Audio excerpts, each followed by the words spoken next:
morning, good afternoon, good evening, everyone who's connecting to this Pau Costa Foundation webinar. Our topic today is Siberian wildfires, and we're really honored to be joined by Dr. Mark Parrington and Anton Beneslavsky. Thanks to all of you connecting from all around the world. This is our fourth Pau Costa Foundation webinar. We started in February, and these webinars really took off with the global lockdown situation. And we thought we really wanted to keep the momentum going as we learned from so many international experts on wildfire. As we enter fire season in either in a natural or unnatural setting in the Northern Hemisphere.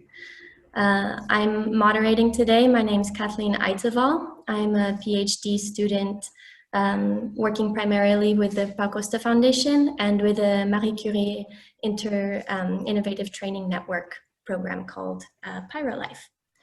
So for those of you who don't know the Pau Costa Foundation, we are a foundation based in Catalonia in the Spanish state, and we have an international scope. We work for the wildfire community. We're founded on wildfire and crisis management and education. Since 2011, we've been connecting researchers, stakeholders, first responders, land stewards, and the public and private sectors through all of our projects. And we'll send a link to our website for further interest. A little context for this webinar. This year alone, wildfires in Russia have burned down an area larger than the size of Greece, according to Greenpeace Russia. And as we speak, firefighters in Siberia are continuing to battle fires triggered by a heat wave. Today, we'll talk about what's happening in the Arctic, and particularly in Siberia, and which is also a huge area, and how these seemingly rare fires are increasingly becoming the norm. We're really honored to learn from our two speakers today. First, they're both experts in their field regarding Arctic fires. First, we'll hear from Dr. Mark Parrington, a senior scientist at the European Center for Medium Range Weather Forecasts, where he's part of a team operating the Copernicus Atmosphere Monitoring Service. Mark has many years of experience working with Earth observation, in situ measurements, and numerical models to study global wildfires and atmospheric composition. Next, we'll hear from Mr. Anton Beneslavsky, a wildland fire expert with Greenpeace Russia. Born and raised in Moscow, he studied law at the Law School of Russian People's Friendship University in Moscow. He worked in legal business and corporate law for over a decade, and then joined Greenpeace Russia as a forest campaigner in 2012. Since then, he's become the Wildland Firefighting Capacity Development Advisor, certified as Incident Commander for Forest Fires by the Russian Forest Institute. And here's a reminder for all of you watching today, please ask as many questions as you like in the chat box, whenever you like. It's nice to have them accumulate over the session.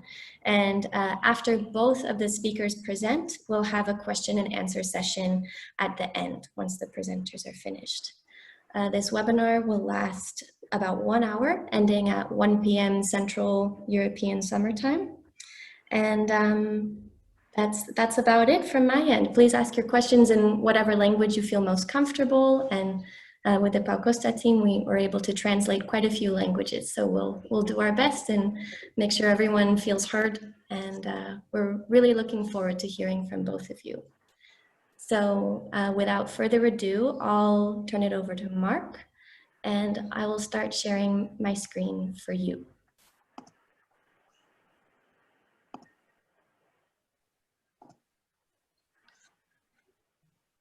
Okay, thank you. Well, while the presentation is loading, I'd say hello to everybody, and I hope everyone's keeping safe and well, and having some time for the summer or winter, whichever part of the world you're in. And thanks to Kata and Celia and the Pau Costa Foundation for an opportunity to speak and to show some of the work I've been doing, monitoring global wildfires, or focusing on the Siberian Arctic over the last few weeks.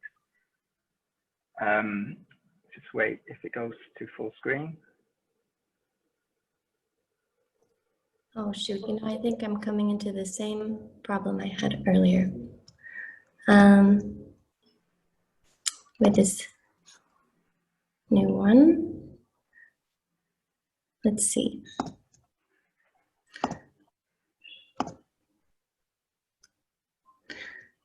Yeah, I'm sorry about that.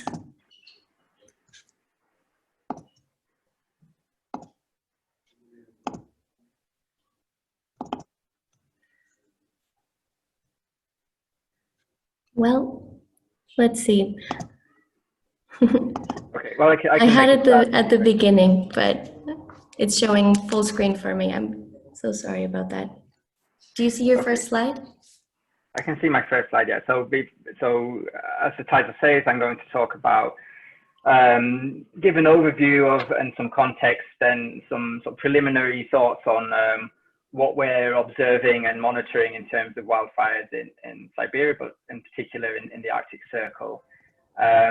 And there's a number of people that I need to acknowledge. There's a lot of people who really make big efforts to provide all the data for CAMS and to put the information together. And it's an honor for me really to be able to then show the data and what it's capable of doing. So let's go to the next slide. Sure thing.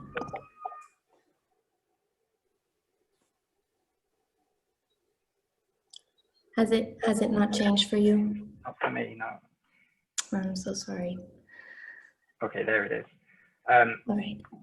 Okay, so the role of ECMWF, which is primarily a weather forecasting center, with doing environmental monitoring and looking at information for wildfires and atmospheric composition and climate in general, is based on us running two services from the Copernicus program from the European Union. So the Copernicus program, at the heart of it, is launching satellites to monitor the whole Earth system, and then there's various data services listed on the right, the top two of which are run by ECMWF, and I work in the Atmosphere Service. And the idea is we provide data that's completely free and unrestricted, so anybody can take these data sets and use them for their own applications. And next slide, please. So this is just a very, very quick overview of what we do in the Atmosphere Monitoring Service, or CAMS. We have a website where you can find much more information, but essentially we're providing a wide range of information to look at all aspects of the atmosphere, including emissions and fluxes from the surface. So this is forest fires, of course, but also industrial processes, volcanoes, and a lot of other activity. This leads into then providing global analyses and forecasts of atmospheric composition and air quality, similar to weather forecasts. This can be further broken down and for European air quality. And then there's various other applications such as the ozone layer, and things like solar radiation and UV index, as well as the spread of pollution and smoke from fires. Next slide, please.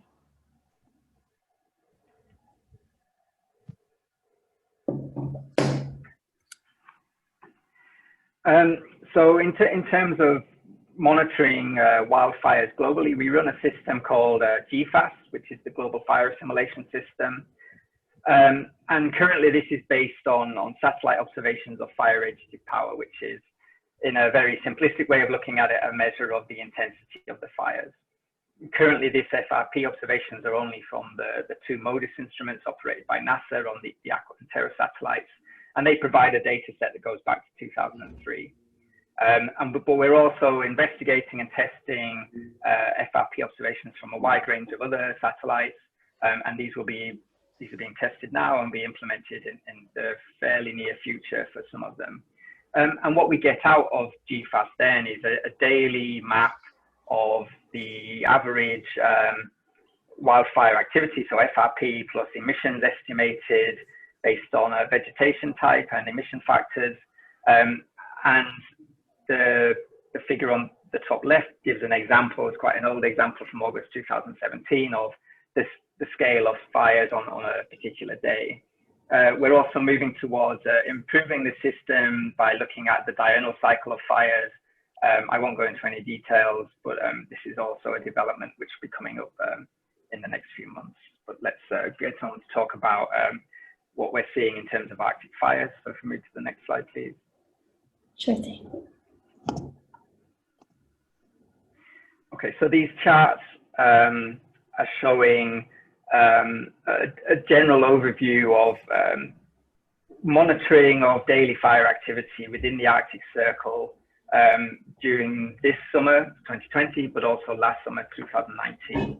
The chart at the top left, which I apologize may be difficult to see, shows the daily total fire rated power for the Arctic Circle, which is taken as all latitudes north of 66 degrees north. And then the red bars are the data for 2020, the gold bars are the data for 2019, and there are grey bars under there, which are the average of 2003 to 2018 for each day. And basically what the data shows is that in 2019, the daily fire activity in the Arctic Circle was well above that average of 2003 to 2018. And then actually what we've seen in 2020 is a very similar development from the middle of June through to the end of that month. But then in July, things have changed quite substantially. There have been gaps in the observations because of cloud cover, but overall the daily total intensity has been much higher than the highest values we saw in 2019. And then if we look at the chart to the right-hand side of the screen, this is then switching from the fire rated power to the emissions of carbon in this case. But again, it's a measure of the intensity.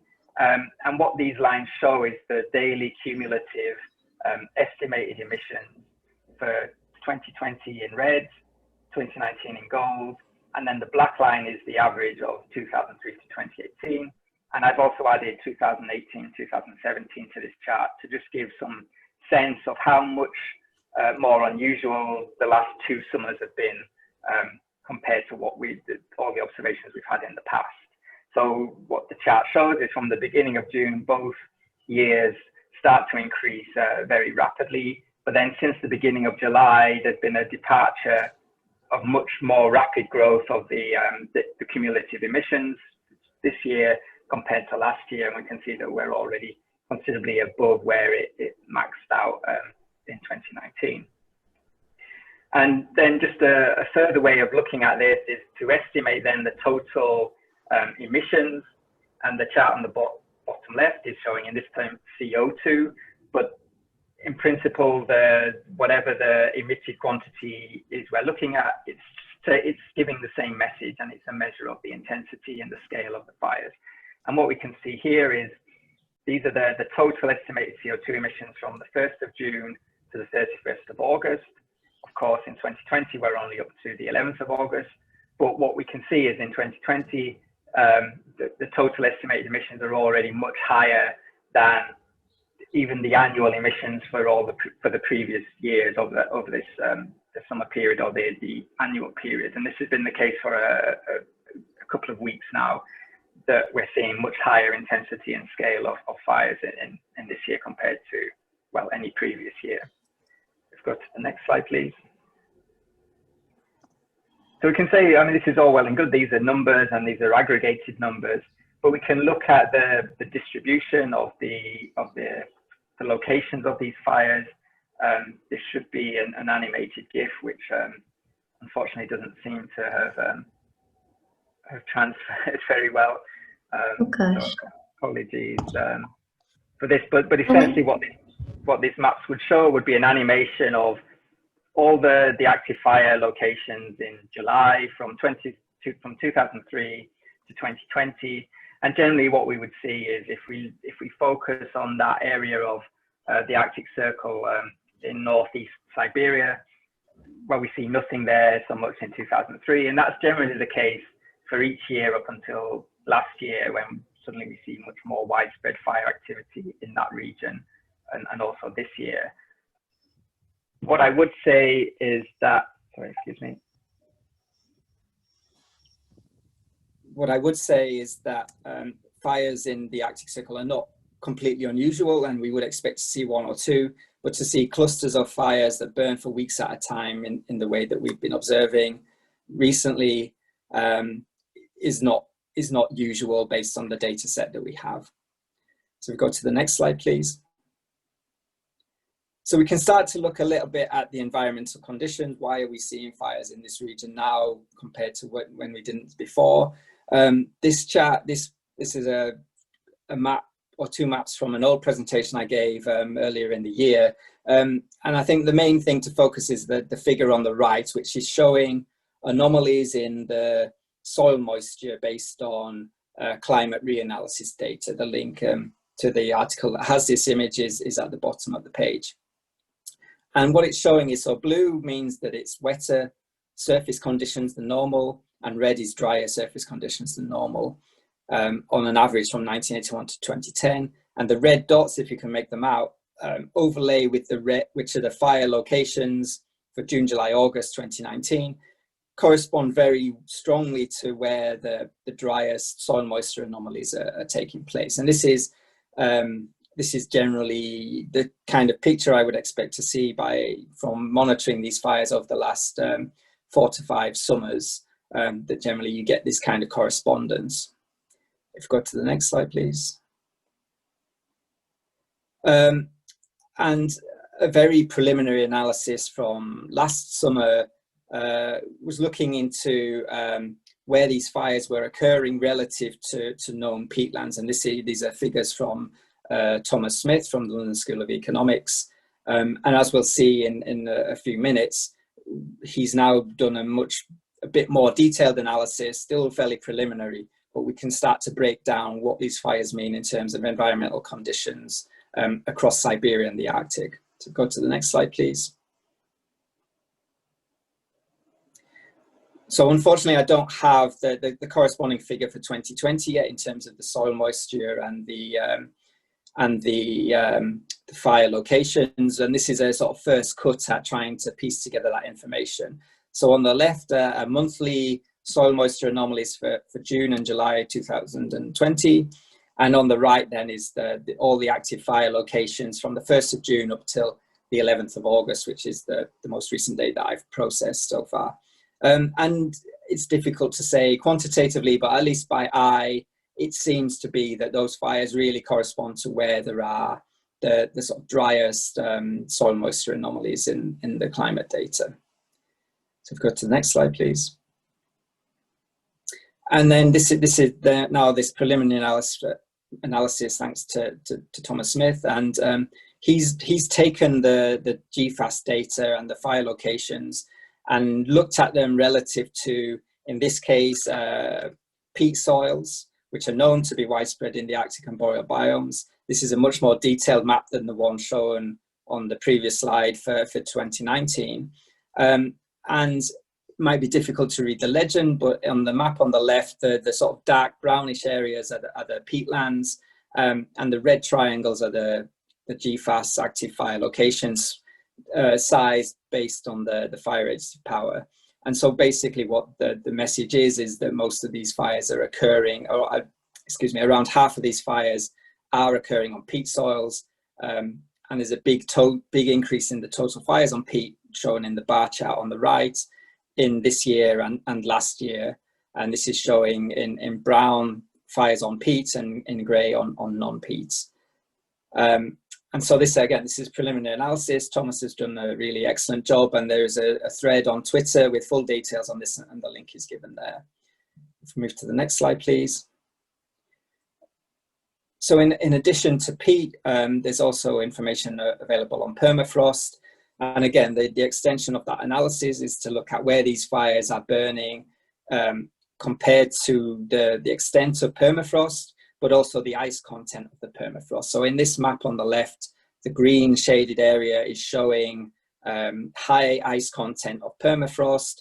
I should point out and remind you that this is May and June data, so it doesn't yet capture a lot of, there's a large cluster of very active fires in the really far north of Siberia through July, which are not included yet in this analysis, but I guess this picture will then change to show that, and we might see that bar in the bar chart increase further when that data is added. And the same kind of picture in this case. Almost all the fires in this year and last year are on continuous permafrost, with a high ice loading. And so we're starting to see, for the first time, we've got some more quantitative evidence of where these fires are burning and what the potential environmental impacts could be. So go to the next slide, please. So essentially that's what I wanted to show. It's a bit of a rapid tour through some data that we have and the applications of it, but hopefully enough to sort of give you an idea of what's possible with Earth observation data in terms of monitoring wildfire activity, but not just monitoring what's currently happening, but giving some context to what's happened in the previous years of that we have monitoring data available for. There are limitations with Earth observation data, of course, in that cloud can affect the observations when you can't see the surface. And also there are probably plenty full fires that are burning in these environments at much lower temperatures than the satellite is able to detect. And so it's possible that the numbers that are given here are very much a lower estimate of what's happening in reality. At the end there, I mentioned about the interaction of fires in this region with the environmental conditions. This also needs to take into account the fuel types and the vegetation types, and also the implications or the influence of the changing climate on the fire conditions. This requires much further detailed research, but it seems that, as Kata said, that there is a growing interest in fires in this region, particularly given that we haven't necessarily seen them at this scale in the past. So with that, I'll thank you very much for your attention and look forward to any questions at the end. Thank you.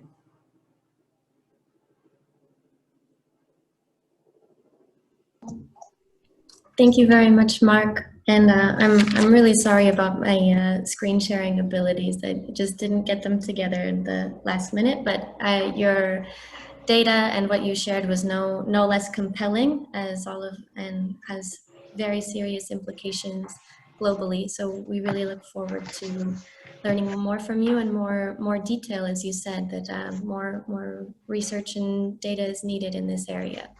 So we'll look forward to asking you more questions once Anton gives his presentation as well. So Anton, if you could go ahead and share your screen, that would be great. So hello everyone, and thanks Costa Foundation for this opportunity.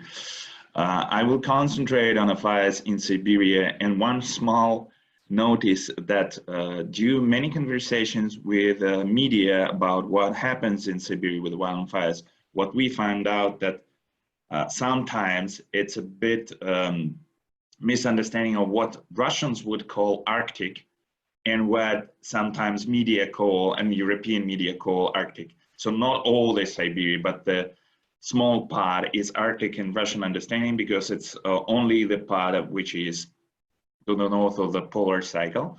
So sometimes if you see articles in the European media about Arctic fires, they could, on the Russian money, goes on about Siberian fires and vice versa. So I will speak about Siberia, which is the western part to the eastern part to the east of the Ural Mountains in Russia.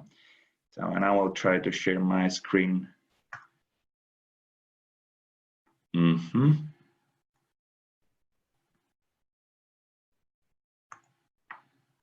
Okay.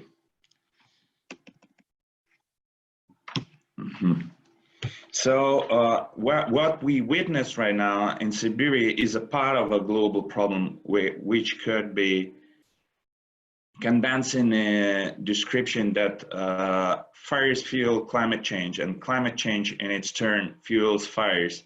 What we see in Siberia in the last 2 decades is the situation when the fires which were typical for this region and the fire regimes which were typical for this region changed a lot in the last 2 decades at least.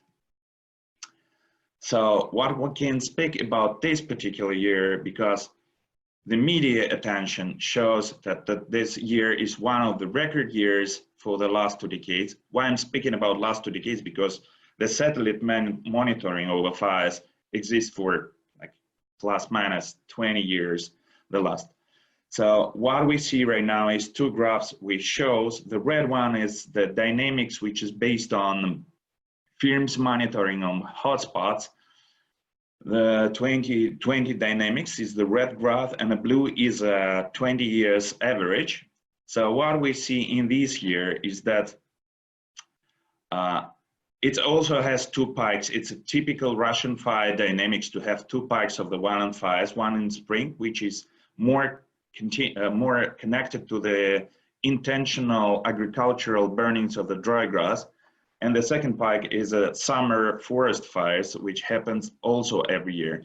So what we see that the summer pike of forest fires appears earlier in 2020 than average. And the amount of hotspots is quite higher than an average.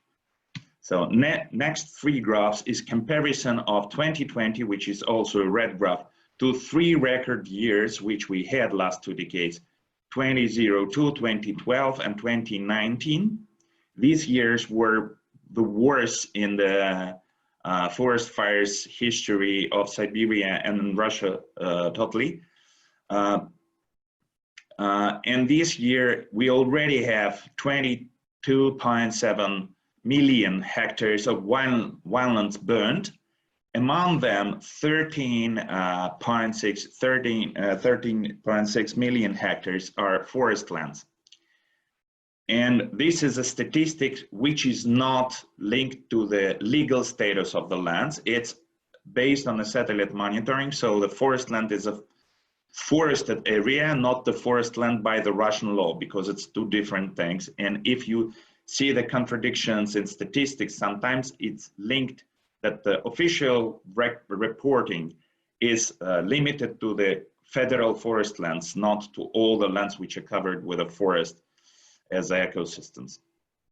So what we can see that if we compare to the 3 record years, 2020 wins only comparison with 2002. The previous year, 2019, were more destructive, as well as 2012. But still, if we speak about Siberian fire regimes, if we speak about Siberia, Siberia taiga and fires in this biome, we can say that we had 3 record years and average dynamic, which is over the normal fire regime for this area.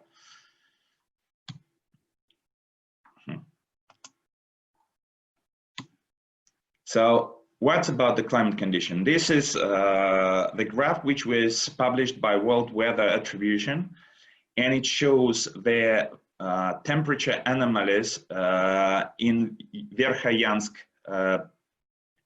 It's a very illustrative point in Siberia. So this year you can see that it's a period from January till July, with a lot of extreme hot days, with a weather higher than average for last 30 years of monitoring. And this is not only the situation in this year. We have dry and hotter weather for 3 years in a row, which is reported by Rosgidromet Center. It's a governmental Russian weather agency. So what happened is that the conditions in Siberia became more comfortable for fires that end up in a prolonged fire season. The fire season starts this year month earlier than average, month earlier than normally we witnessed. Also, the drier, hotter conditions with stronger winds turned the normal, the regular fire intensity to the more extreme. For last 100 years, taiga was burning every 50-80 years with a low intensity surface fires, which were destroying the surface vegetation and starting the process of regrowth. The mature trees, or the dominating species in taiga, never suffered from these fires because they were too strong for the low intensity fire can damage them. What we witnessed last 10-15 years is the proportion of the crowning and destructive fires which destroy the tree from the roots to the top became bigger. Large areas were destroyed totally this year and previous year and few years in a row. What happens is that due to that, the mature trees as well as the young growing trees are destroyed. And next, sorry, I misposed 2 slides, so I will come back. So what we're witnessing in this period is that the fire return interval, the period between 2 fires happening in the same area, is going lower. It's not the best projection on this map. This map was published by GIS lab of Greenpeace, but you can see that the big part of Siberia are colored red. The red means areas where the fire return interval is just a few years, which is totally not usual and not regular for taiga ecosystems. What that means that in the end of the day, due to the increased intensity of fires, increased average intensity of fires, and due to the reduced fire return interval, forested areas start to degrade.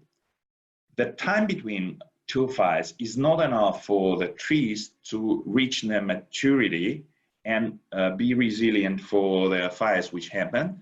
So a lot of forested areas now converted into shrubs or even grasslands. This is not the process which takes only last 2 decades, but now it speeds up significantly. We currently we make a research to estimate how much the process of forest degradation accelerated due to the changed fire dynamics.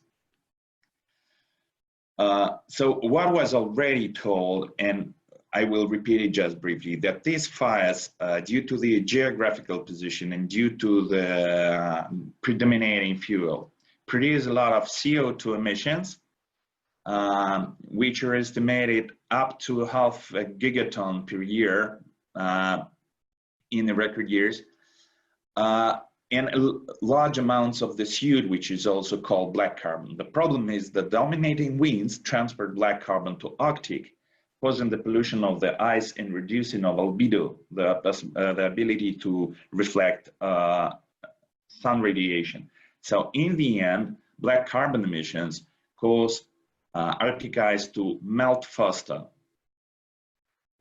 What else happens is that due to the changed fire regimes, the species composition, the vegetation of these areas is changed. A lot of species cannot survive and cannot regrow with so frequent fires. So we lose these ecosystems and they are replaced with the degraded ones. And the destruction of the forest, which comes with 2 ways, logging and fires, where fires plays the dominating role, we lose twice more forests due to fires than to the logging. So the destruction of the forest on large areas changed the water generation regime. So we witnessed floodings which happened in the areas where it could never happen before because the forest disappeared due to fires and other types of destruction. And we see that a lot of rivers in Siberia now lose water and they shallowed as there is no forest on the banks and there is no water production. The main part of Siberian rivers are getting their start in the swamps, which belong to this area. And what is found by the Krasnoyarsk University is that a lot of huge wetland systems in Siberia, such as Vasyugansky Boloto, Vasyugansky swamps, to translate, are getting drier. And what my colleague have mentioned, the problem of the pit fires became regular and usual for Siberia because of the drying of the swamps. in a normal natural conditions, these ones would not burn because peat will be stored under the layer of the water. Now they are exposed for the fires, and they start to produce CO2 because of the oxygen access to the peatlands. So why we have fires of this scale is not the case only of the climate change. We should say that the climate change is a condition, is kind of fueling condition for that. But the problem is that since 2006, when we have a new forest code in Russia, the system of forest fire prevention and forest fire suppression is almost destroyed. The Soviet system of forestry was governmentally owned, centralized, and belonged to the federal government. It was quite strong. Since 2006, the amount of foresters per square kilometer fell down in some areas 5-10 times. So you can imagine that the people who were working with a forest on the ground level disappeared from the forest. Second thing is that the industry in Russia is not really interested in long-term fire prevention and long-term forest regrowth because they cannot get the long-term loans for the concessions. And they do not have these forests in property, so they just make clear cuts which create large open spaces which let the fire travel from one forest patch to another quite easily. And these square shaped logging sites, they create edge effect when the forest loses the resistance to the fire on the edge. And in 2015, as we say, the last nail in the coffin was the systems of control zones. If you look at the map, you will see gray, orange, and green, where green is the area of regular foot and vehicle patrolling of the forests. It belongs to the European part and southern European Russia, which, to be honest, do not own a lot of forests there. So the smallest amount of the forests belong to the area with intensive fire prevention and fire controlling. It's just 80 million hectares of the forests which covered with this system.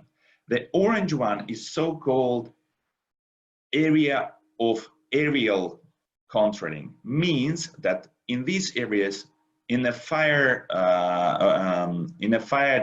dangerous weather conditions where fire can occur, there should be regular aircrafts patrolling the area, searching for the fires to start. The problem is that the system of aerial forest protection is now really destroyed, and there's just a few aircrafts on a patrol. So formally, this area is covered with this patrol, but in real life, it doesn't exist in many cases. And the gray zone is so-called control zones, which is 500 million hectares of the forest. What does mean control zones? Normally, this is a good approach and good conception, because the conception is that the forests in the areas with no road access, with no population, are not protected from fires. The fires could burn there, and the local authorities can refuse to suppress them because it's very expensive and there is no settlements under threat. The problem is that when control zones were established, a lot of settlements, logging sites, and roads appeared to be inside of the control zones. Russia is not very, for Russia, lightning caused fires are not very usual. So if you really put control zones only in the areas where no people live or travel, then the chance of the fire in a control zone would be really low. But in reality, as soon as roads and settlements are inside, we had a lot of fires started in 2019 and in 2020 in control zones. And what happens is that the local authorities refuse to suppress these fires before they grow to the emergency scale. That happens because before it's a federal emergency, it should be a local budget to cover the expenses for firefighting. Once it's a federal emergency, it's a federal budget to cover. So it's just a matter of management that allows fires in Siberia for a few years in a row to grow from the small fires to the catastrophic ones. And for the last few years, none of the big fires were suppressed by firefighters themselves. It was always weather to stop them. So we always just try to limit fires and spreading before rain comes. And that's quite an uncontrolled and unmanageable situation. So this is kind of a brief description of what happens in Siberia. And I would rather be happy to answer any questions about that. So thank you for your attention. Great, thank you so much, Anton and Mark as well, for your really compelling presentations and more detail on all of these cascading effects in ecosystems and how, you know, all of these problems stem from many different issues, not just climate change, but also management and governance and human activity.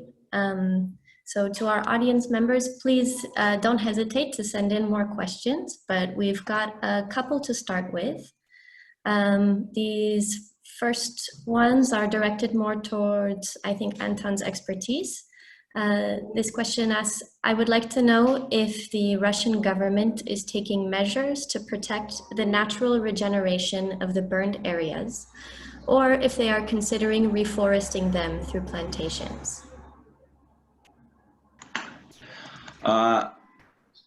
It depends on particular area. Formally, we have a federal replanting program, which unfortunately doesn't respond to the real conditions. The case is that this program is based on the knowledge which was actual few decades ago.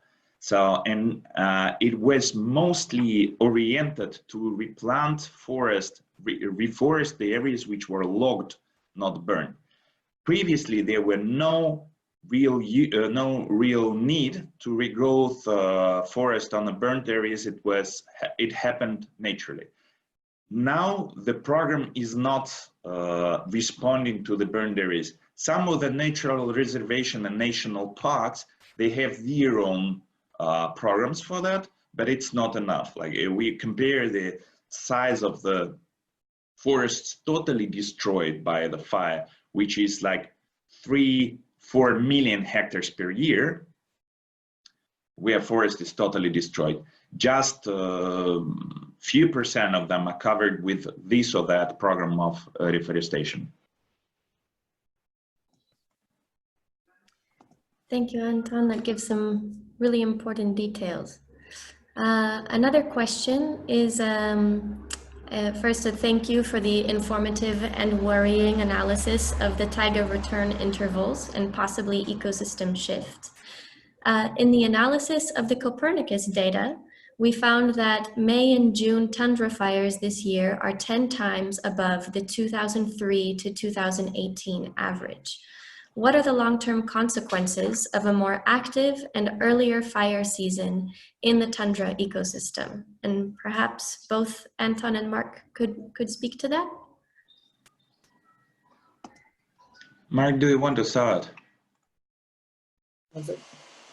Yeah, okay, well, yeah, so Thomas and I have been working on this analysis, and Thomas has really been working and giving that the context for what's burning. I only showed 2 examples in my presentation given the time, but I think clearly there's a lot of things that we don't know, and a lot of things that we don't know in terms of Earth observation for really getting at the detail that Anton showed. And I think what it shows is there's definitely a requirement for maybe better linking between Earth observation community and the actual wildland fire fighting or management communities to see how we can better work together, so we can have on the Earth observation side better estimates of the fuel type and how that affects the emissions, and then also giving more sort of broader scale context for the the extent of the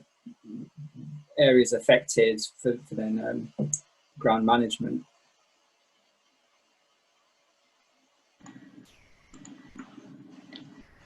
So if I can add on specifically a tundra question, we currently do not have final data on how the fires change the tundra vegetation, because it's very hard to separate the process which linked directly to the climate change with the rising temperatures over tundra in Russian part of the Arctic and the consequences of the fires.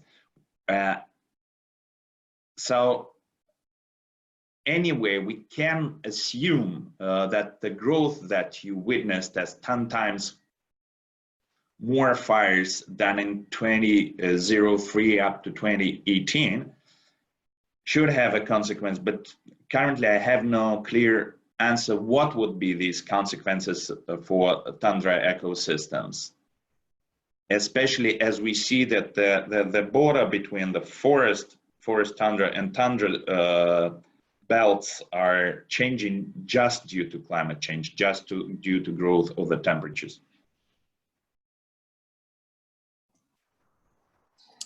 Thank you both. Those are really thought-provoking answers. And now the questions are starting to flood in, which is great to see. This is a question from Felipe Alarcón from Ñuñoa, Santiago de Chile.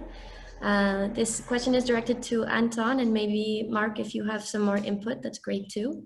Do you think that before a prevention plan, it is more important to prioritize the education of the population in the area, and then some respective interventions in the most vulnerable areas? I guess, what role could education and intervention have in this situation? That's a great question, and thank you, Felipe. I hope I pronounce your name properly. I'm not sure. And this is exactly what Greenpeace does right now, together with the governmental agencies. We developed the educational program for schools and for communities, which describes how fire interacts with the nature and what the long-term and short-term consequences. The case is that we still would have fires every year in a large scale, so the prevention plan, which belongs to the forestry, to the Russian Forest Agency, would still be in place, and it includes different measures. What we see now is that, unfortunately, due to the changing conditions, the consequences of one fire could be rather higher than 10 years ago or 20 years ago. That's why the education and prevention should go hand by hand. Otherwise, even a smaller amount of ignitions cause the bigger damage right now than it was 20 years. What about the interventions? The Russia, as well as, for example, Canada or US, we are the countries where forest firefighters would never be sufficient for all fires we have, because the country is quite huge. And which is more important is that the Siberia is the area with a very poor road and other types of access. Some of the areas could not be reached anyhow, otherwise like long-term travel. So we're limited in our interventions from the very beginning. And that's the specific of our condition. Thanks. I think I can add, I mean, I can't talk to the specifics of interventions in this, but in terms of sort of education and how that's provided, I mean, like I showed, we've got data set that covers a long period of time, so we can look at the context in an almost in near real time. But one of the key, and this is also one of the key sort of motivations behind the Copernicus program having completely unrestricted open access data, is that anybody wherever you are in the world can take this data and use it for your application. So we don't do necessarily that kind of educational step ourselves per se, but the data's there, and any, so people can educate themselves, or organizations can use this data as well to give that context, or that more detailed information about a particular region, whether that's Siberia or Chile or any other parts of the world. Fantastic. Thanks to both of you. There's some follow-up questions kind of related to what you were just talking about. Someone's wondering, how can local communities in these affected areas be included in positive actions in their own territories? Aside, perhaps the education is a big component, but are there other implications as well with open data and the like?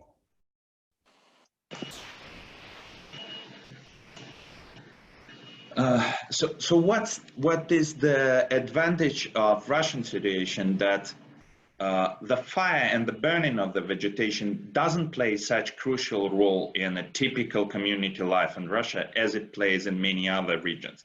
So that's why it's much easier to prove that the burnings which people commit every spring could be replaced with mechanical or other ways of cleaning fields and so on. So we can work with communities by changing their typical way of doing agriculture and land management to involve them in that. And second is that developing the system of the local fire and forest volunteering, the elements which is needed to catch fires on the early stage and suppress them before they grow up to the bigger scale. So we work with the communities, with the active social groups in these communities. We have a lot of groups which work with the lost people or with the elderly, other types of social volunteering, which now start interesting in preventing fires, and we give them trainings and support for that. So that's the typical way the community could be involved in this work. I think I can add something to that. I mean, not specific to Russia or Siberia or the Arctic, but in recent years, I've been involved in some activities with the World Meteorological Organization, where they're looking at, in particular, Indonesia, for example. Every summer in particular months there's going to be fires. This is exacerbated depending on El Nino, Indian Ocean Dipole, and different climate modes. But the idea is to also have this sort of end-to-end way of thinking about fire and management, looking even from seasonal weather forecasting through to then actual fire weather, fire danger forecasting, observed fire activity, and then what that means in terms of smoke, which also plays into a little bit into wildland fire management and suppression. And again, it's still at the early stages, but the idea is how we bring together all this information from, looking months ahead. Now we know we've had 2 summers of fires like this in the Siberian Arctic. Should we then be planning for next summer in the same way? That in the long term, what do we predict the temperature and environmental conditions to be? And can we again get a guess a few months ahead of time on what the fire season might be like?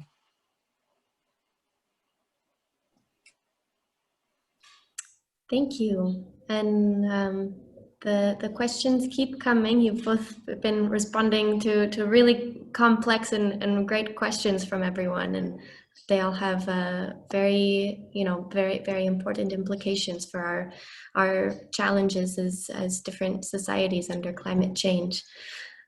We have one question relating more to policy. This question is directed more towards Anton. How is evolving societal and policymakers' awareness? And are these extreme seasons influencing policies at all? To some extent, yes, this influence exists. Last year, there was a decision to reduce control zones due to the catastrophe of 2019. The problem is that the forest issues are not the priority for the Russian government. So the real changes in policies are very tiny, and the budget is still quite low for the forest fire prevention. The control zones are still in place and they are not really valid. We keep pushing the government for that. What happens more effectively is the policies on a local and regional level. If we look at different regions, they have different policies. Some of them are really, really advanced. So I can say that the federal policies are still far beyond what we want, but some regional are already responding to the changing environment.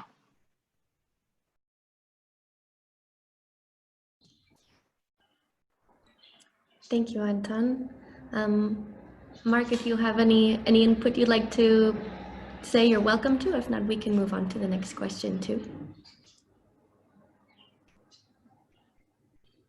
Sure, we'll move on to the next one then.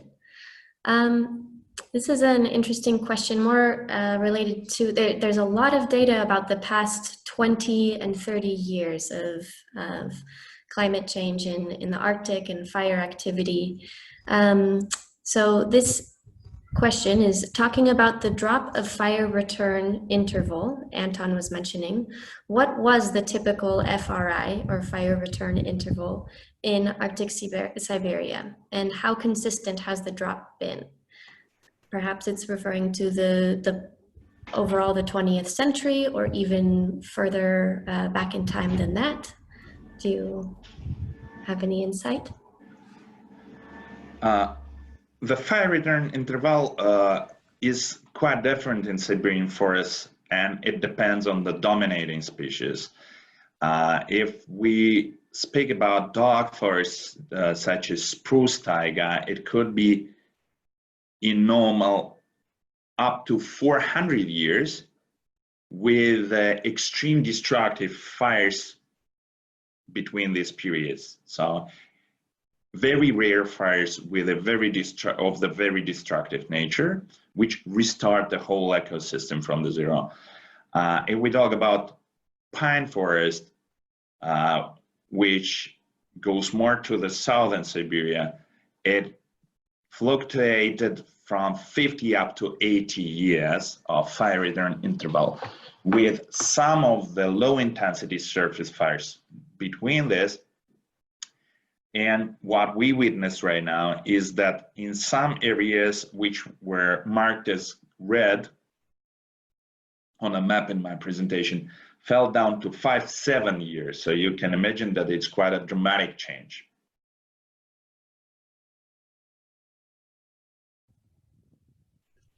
And thank you, Anton. That's very, very helpful to include that imagery. Mark, do you have anything to add about, so the Copernicus data has really been very thorough, and there's lots more to learn from the past 20, 30 years or so, but do you have insight on patterns previous in the wider Arctic area, in the 20th, 19th century, anything there to include historically? Yeah, well, I mean, the limitation of what we're doing with Earth observation data is that satellite data of this type only goes back to the mid 1990s. So it's really on, and the data we're using is the MODIS data, which is giving us an 18-year record. So, I mean, it's difficult to talk really about trends, but it clearly shows, and it's a shame, real shame that animation didn't work, because it really shows then how this sort of fire activity moves around.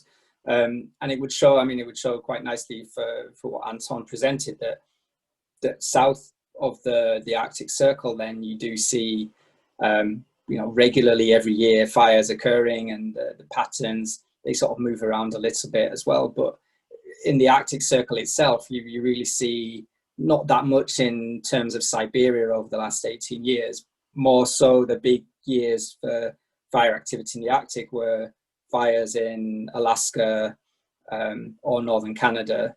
And the unusual thing this year is that the Canadian fire activity has been much, much lower than what we've seen over the past 20 years. That there hasn't really been any significant fire activity at the scale that we've seen even in recent years. It's really shifted around more to Siberia. But then if you look at the climate data, and this kind of, which maybe gives us a bit of a longer time period to compare against, we know that the the heat wave conditions and the drier conditions are really over Siberia more so than North America, at least for this year and last year to some extent. And I would maybe add it, actually, I didn't really get to make this point in my presentation for time, but Anton alluded to it there, that of course in the atmosphere in CAMS is the key word. And while we have 18 years of fire activity data, we also have a reanalysis of 18 years of global atmospheric composition data. And so this then gives us a slightly different perspective again, or an extra piece of information to add into the mix and our understanding, because then we can see how does the actual emitted quantities of pollutants change over that period, and also it's driven by the weather patterns, but also where that smoke goes and the longer range intercontinental impacts of this smoke. That yes, there's very serious local impacts of these fires and the smoke there, but also that some of this air quality can be transported thousands of kilometers, including into the Arctic Ocean, and where you can get then black carbon deposition onto sea ice. But there's a lot of complexity, and there's a lot of other pieces of information, but if we can try and bring them together like we're trying to do in CAMS, we can then try and build up a picture of how these patterns are changing, even if it's only over the last 18 years or so. Great, thank you for sharing. And we are already running a little bit over time, but we've been really grateful to learn from you both, from your different but very related fields, and all the implications your expertise and knowledge have for education and policy and future action. So and Mark will really try to get that animation up on the YouTube recording at least, so that people can take a look at it. And yeah, it's been great to hear from you, and we all look forward to staying in touch in the wider wildfire community. And all of this affects us all, so we really appreciate you taking the time from all over the world to talk about this.